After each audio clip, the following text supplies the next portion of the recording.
দিনের পরে রাত আর রাতের পরে সকাল।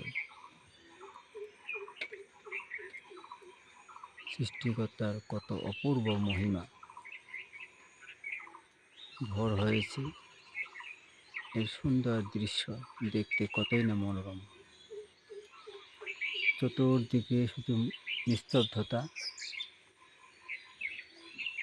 আর কেবলই মাত্র পাখিদের কিচিরমিচির ডাক শুনে মনে হয়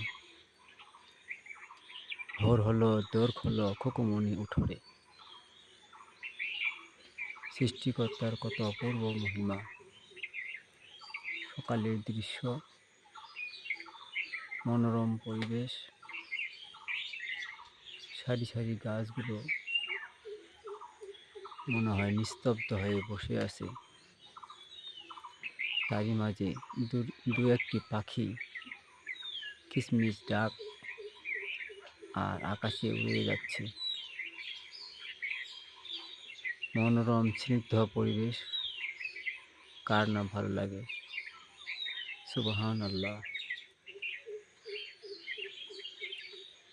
আকাশে সাদা মেঘের খেলা, পাখির ডাক, সারি সারি গাছের বসে থাকা নিস্তব্ধতা আর প্রস্ফুটিত আলো মনে করিয়ে দেয়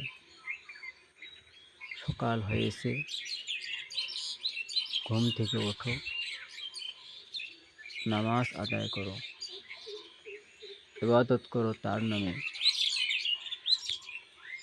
যে মহান সৃষ্টিকর্তা তোমাকে সৃষ্টি করেছে, এবং তারই কাছে পুনরায় প্রত্যাবর্তন করতে হবে।